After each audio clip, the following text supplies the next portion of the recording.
On 21st of February 2022, Russia's President Vladimir Putin signed papers recognizing the independence of the breakaway regions of Donetsk and Luhansk in eastern Ukraine. Just 2 days later, he ordered a full-scale invasion of the country. Although events are unfolding quickly, there's little doubt that this marks a profound moment in modern international relations. Hello and welcome. If you're new to the channel, my name is James Kerr-Lindsay, and here I take an informed look at international relations, conflict, security, and statehood. So the first question is, what does Putin expect to achieve? And this is actually really difficult to answer. Had it been the case that Russia had simply recognized Donetsk and Luhansk and then sent in its troops, perhaps then pushing out to take control of the entire Donbass region, I think we would have been fairly clear as to what this was all about. And there was for a long time speculation that this would really be Russia's goal. Now, there was talk that Russia could actually do what it is doing now, which is try and take the whole of the country. But I think most observers felt, look, by any standards, that would just be too far of a stretch. How do you then control all of Ukraine? So I think the feeling was that it would probably have been a far more limited action of, as I say, taking Luhansk and Donetsk and then proclaiming them probably to be part of the Russian Federation. But the fact that Putin has instead ordered what looks to be a maneuver that's aimed to overthrow the government of Ukraine raises much, much more serious questions about where this is going to go, because it does raise a real issue about who will be the internationally recognized government of Ukraine. Now, of course, Russia is going to recognize any proxy puppet administration that it puts into power in Kiev. But of course, for the West, this is going to have no legitimacy at all. And Ukraine does remain an independent sovereign state, and it does remain a member of the United Nations. And so there will be real questions about who recognizes that these two administrations, and how is the country recognized and represented at the United Nations. So I think there are going to be very, very real questions that if this proxy government is put in place, then what will be its international standing? On top of this, I think we also have to consider what will be its domestic standing? How does Russia propose? I mean, it can obviously clearly use its military force to put in place an administration, but this then suggests that it's going to have to be a long-term Russian presence in Ukraine, because this government is not going to have popular legitimacy. And you know, I would imagine that one of the things that Russia will try and do after a certain period of time, whether that's shorter or longer, is try and give it some sort of veneer of democratic legitimacy by orchestrating what I think we can safely say will be highly manipulated and fixed elections, to then be able to say, look, we have put it to the people now accept that this administration. But one suspects that there will be a deep, deep opposition to Russian control, that this puppet government that will be put in place won't be popularly accepted, that we could in fact see an insurgency against it. And all this suggests that it looks likely that Russia will have to retain a very strong military presence in Ukraine for the foreseeable future, and that this will effectively become a mechanism for policing the situation and making sure that that proxy regime that's been put in place is allowed to stay in power. So I think whatever we see happen in the next few weeks, in the case that Russia does manage to orchestrate the removal of the current democratically elected government and put in place some sort of puppet regime, that this is likely to see a long-term Russian involvement in Ukraine. The next question is, how are we likely to see the war evolve? And I think, you know, what's really, really important to recognize is that lots of people are genuinely very worried about this. That there is this worry about the escalation of the conflict that we're seeing. I don't think it's helpful, but we are seeing people saying, look, this is start of World War III and things. I think we need to park that sort of language for the moment. I think, you know, what's really important to note is that Western countries have made it very clear they have no intention of going to war with Russia over Ukraine. Now, for a lot of people, that might be a difficult message to bear. There will be a lot of people who believe that the West should be providing direct military support to Ukraine, and that also means sending troops into Ukraine. But that just really isn't a feasible option. By all means, I think the Western countries are saying, look, we can supply these countries with, we can supply Ukraine with arms. We'll take all sorts of measures, as we're seeing against Russia. But sending in troops is just, this will lead to escalation. And I think that there is a general sense that, we are dealing with a nuclear armed country with an extremely strong military, that this is just not an issue to go to war over. Again, there will be a lot of people who feel that, we have to take a stand against Putin. Yeah, but this is not the red line that's been drawn. What I think becomes far more worrying is that if there is any step taken by Russia to try and extend out this conflict. So I think, as tragic as it is, I think there is probably a sense in Western countries that Ukraine is lost, at least for the meantime, that it will take extremely punitive measures against Russia.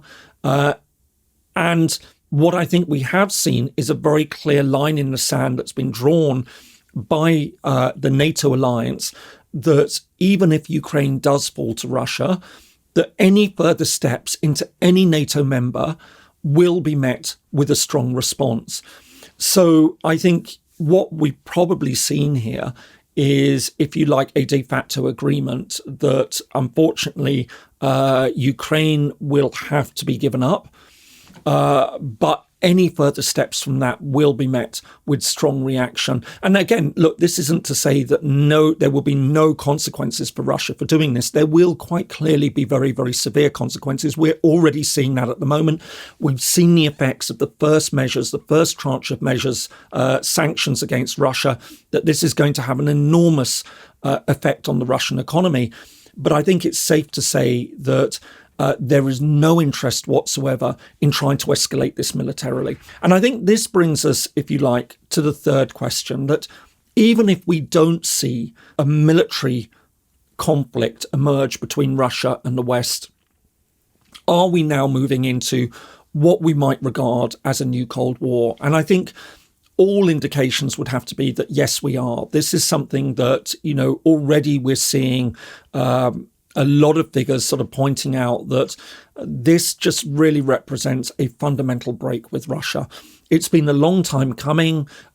We can go back, we can rake over the reasons why this might have happened, the faults, the steps when different decisions could have been made, which could have stopped this from happening. But essentially, we are where we are now. And I think, we have to accept that there will be no rapprochement with Russia under President Putin. That having done this, it seems very, very difficult to see how anything can change, short of Putin giving up absolute control of Ukraine and then making it very clear that genuinely wants a positive relationship with the West. But I think, there's too much mistrust there. And so I think we are going to see a very, very difficult situation. But whether this is going to be a long term, remembering, of course, that the Cold War effectively went on for 45 years, whether we're going to see the same sort of this time round, I think the hope is that if we can get beyond the Putin era, then we might then start to see something different emerge. We might start to see a new regime hopefully come to power in Russia that might be more open to engagement with the West, and we can start to rebuild relations. There are also lots of questions that were raised about what this is going to mean for NATO. So I think as an immediate step, what we will probably see is that there will be a significant increase in spending across all NATO members. Now, the expectation has long been that NATO members are expected to spend 2% of their GDP on defence. And for many years, the majority of NATO members have actually fallen far short of that measure. And I think what we will now see is a real move to step up defence spending. But I think on top of that, there are going to also be questions about what the future of NATO is. And one of the most interesting things we've seen in recent weeks, of course, was the suggestion by Finland and Sweden, two countries that are officially neutral, that they might look to NATO membership. And I think that this is going to become a very real question now for a number of the countries that aren't members of NATO. For example, Cyprus and Malta in the Mediterranean. And interestingly, Ireland as well, which is a country that is neutral, but it too has recently seen pressure from Russia. Will we start to see in those countries in Europe that aren't NATO members about what their future is, that maybe it is time to consider joining NATO in the face of what we can see now is a much greater Russian threat, not, as I say, necessarily to them, but this sense of joining NATO as an act of solidarity. Now, of course, looking beyond this, I think the most immediate worry that we're going to be seeing is in the Baltic republics. Now, of course, these have been part of the Soviet Union. They've been forcibly annexed by the Soviet Union during the Second World War. Their occupation by the Soviet Union had never been recognized by many Western countries, including the United States and Britain. They reclaimed their independence in 1991, but there has been a long-standing worry that Russia continues to covet them, several of them, two of them, have fairly substantial Russian populations, and that whether, as we're seeing at the moment in Ukraine, that President Putin will use that as a pretext for acting against them, to go in to defend the Russian populations in these territories. Of course, this is a real worry. But again, I think it's important to emphasize that Estonia, Latvia, Lithuania are members of NATO. And I think that there is a genuine commitment amongst NATO members that any attempt to set foot on NATO territory, and as President Biden said, not 1 inch of NATO territory will be ceded. I think that there is a genuine feeling that their sovereignty, their territorial integrity, their independence is just simply not up for negotiation. That if Russia takes any step against it, then it will be forced, NATO will be forced to take action. So I think the immediate sense of a worry about an attack on the Baltics, I think needs to be measured. That this would, and I think Moscow knows, this would absolutely be a game changer for what we're seeing. Internationally, the biggest issue that many people seem to be raising is, what does this mean for China and Taiwan? And I think that what we're seeing at the moment with China and the invasion of Ukraine is very interesting in all sorts of ways. So China has so far markedly refused to condemn the invasion. And it was very telling that when the spokesperson of the Chinese Foreign Ministry was asked about the invasion, she pushed back very hard on this use of language of invasion. But I think underneath it, there's actually a rather interesting story to be told. Because, of course, we have seen a growing closer relationship between Russia and China. But China will also be acutely aware that what we're seeing in Ukraine creates a very difficult political, legal situation for itself. Because on the one hand, it wants to retain the right to intervene in its own internal affairs. So it would argue Taiwan is a breakaway territory. We reserve the right to take military action to retain our sovereignty, our territorial integrity. And if we want to invade Taiwan and retake it, that is our sovereign right to do so. So it wants to send out that message. But on the other hand, what we're seeing in Ukraine is not about Russia protecting its sovereignty and territorial integrity. What we're seeing in in Ukraine is an example of Russia laying claim to territory that belongs to another country and invading and occupying it. And this is something that, if we're to be very honest, China has always been very, very worried about separatism, about secession in the past, because it fears, again, that Taiwan might try and go down that separatist secessionist route. So China has traditionally taken quite a tough line on separatism. So I would imagine that Beijing is sort of rather caught in what we're seeing at the moment. That on the one hand, it wants to retain a good working relationship with Russia. And I don't think for one moment Beijing is going to be at all unhappy to see this catastrophic break between Russia and the West. And I think that it will probably be rather pleased that it's going to make Russia far more reliant on it. And let's not pretend that this is going to be a partnership of equals, because it clearly isn't going to be a partnership of equals. I think in the modern world, we can see that China is moving in a very, very different direction. And one can actually imagine that Russia might regret this decision in the longer term. But for the meanwhile, as I say, I think Beijing is caught in a very interesting situation. It obviously has this relationship with Putin that it wants to see it develop, that it wants to see evolve. It will be very nervous about the principle of separatism and secessionism. But on the other hand, it won't want to necessarily push the idea of military intervention off the table. So it is a worrying time. I think as well, we need to take some moments to think about what's happening in Ukraine. I think it's very easy for us as outside observers sitting at a distance to look at this in very sanitized terms. But what we are seeing is a war.